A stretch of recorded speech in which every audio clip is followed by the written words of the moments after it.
ça ne les empêchera pas de venir sur d'autres terrains. Alors, en même temps, ce n'est pas une vague étude. L'Aglo a chargé l'ODAT, qui est une société publique aussi d'aménagement, d'étudier sur l'ensemble des 9 communes de Sud-Sainte-Baume le choix d'un terrain d'accueil. Après, malgré ce que disait monsieur Halimi, je me rappelle très bien que lors de nos discussions, il disait « pas de logements sociaux, on n'a qu'à payer les amendes, les pénalités ». Alors qu'est-ce qu'il... Non, attendez, je vous redonnerai la parole. Il n'y a qu'à payer les pénalités. Alors la pénalité, elle est actuellement à peu près de 400 000 €. À part que, elle peut monter à 1 million d'euros, au bon vouloir du préfet, s'il estime que nous mettons de la mauvaise volonté à essayer de construire des logements sociaux. Et tout en payant l'amende, il faut savoir que nous perdons notre droit d'urbanisme, et ce que je vais vous dire, c'est bien contrôlable. Les Agrillons, où on a fait 51 logements sociaux, nous comptions faire 17 petites villas sociales à coller, et le préfet a dit non, ce sera 51 logements. Bon, il se trouve que c'est 3 ou 4 jolis petits immeubles qui s'intègrent bien, c'est pas trop grave. Mais ça suffit pas de dire nous on veut pas, et on n'a qu'à payer. On n'a qu'à payer, d'ailleurs, il faudrait calculer ce que ça voudrait dire comme nouvelle augmentation de la taxe foncière. Ça, c'est le premier point. Après, il y avait d'autres amis qui étaient nettement plus futés, qui disaient « Ah ben on ne peut pas construire parce qu'il y a trop de circulation, on doit pouvoir obtenir une dérogation. » Eh bien ça n'existe pas. Et puis, j'ai bien lu le texte des Bossétans en colère qui sont là ce soir. Qu'est-ce qu'ils disent? Ils disent « On n'est pas contre les logements sociaux, mais pas là. » Alors il faut qu'ils me disent où, et surtout pas à cette vitesse. Alors parlons de la vitesse. Mon collègue, M. Collet, a rappelé, en 2025, on va présenter combien on a fait de logements sociaux sur les 211. Ben, je vais vous dire, on en a fait 0. Alors, allez moins vite, il faut m'expliquer comment on peut aller moins vite que 0. Ça, c'est également une chose. Et puis, les 80% sur la zone Pigné, on a commencé à travailler. L'équilibre économique, il n'est pas possible à 80%. Donc, évidemment, ce ne sera pas 80%. Mais qu'est-ce qui se passe si on baisse les 80% dans le PLU? Ben, il faut encore monter, même artificiellement, de nouvelles zones et les pourcentages. Donc, vous dire que la zone Pigné, on présentera en 2025, il y aura des réunions publiques, on présentera ce qu'il faut faire. Maintenant, même si on baisse le taux global de logements sociaux, on préserve, on s'occupe des plus précaires. Mais les plus précaires, on ne veut pas les concentrer à 100% dans un même endroit.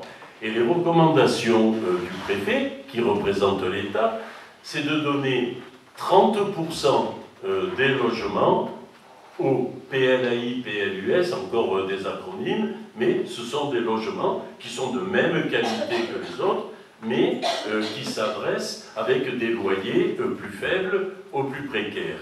Et il est prévu également, parce que c'est un souci effectivement, que les jeunes puissent faire des premières acquisitions au Bossé. Il est prévu dans cette zone des BRS, donc bail réel solidaire, qui permet à l'acheteur d'acheter la maison ou l'appartement sans payer le coût du sol, le coût du terrain. Il paye un loyer pour ça, qui est extrêmement modeste, Et ça permet notamment pour des jeunes de s'installer, et au lieu de payer un loyer, ils font un prêt, et lorsqu'ils revendent, bien évidemment, ils ont remboursé une partie du prêt, et ils ont une première acquisition pour aller ailleurs. Et c'est vrai que moi je vois, à la mairie, il y a de jeunes cadres qui sont partis s'installer à la Seine ou à Olioul, et je trouve que c'est extrêmement regrettable. Pour terminer, quand on parle de logements sociaux, je voudrais qu'on arrête d'agiter, allez, je me lâche, des racailles. Vous allez avoir, il y a une dame qui a eu un logement social aux Agrillons et qui veut témoigner. Je ne l'ai pas obligée. Elle va faire une vidéo. Vous la verrez. Cette dame, handicapée, vivait depuis 4 ans dans un garage. Maintenant, elle a un petit T2. Mais si vous voyez comme sa figure rayonne, elle ne va pas faire je ne sais quoi comme dégâts. Et puis n'oublions pas que le haut des logements sociaux, et il y en aura, puisque nous voulons absolument la mixité sociale, un couple avec 2 enfants qui gagne entre 5 et 6 000 euros par mois, alors ce ne sont pas des super riches, mais ils ont toujours leur frigo plein à la fin du mois. Eh bien eux, ils ont droit aux logements sociaux. Ils paieront plus cher, mais ils paieront moins cher que dans le privé.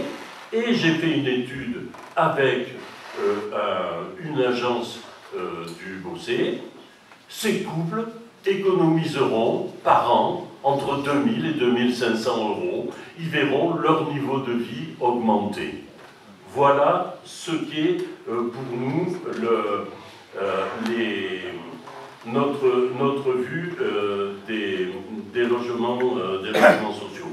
Je ne sais pas si j'ai répondu à toutes les questions, je peux peut-être compléter, et puis après je redonnerai la parole à M. Halimi.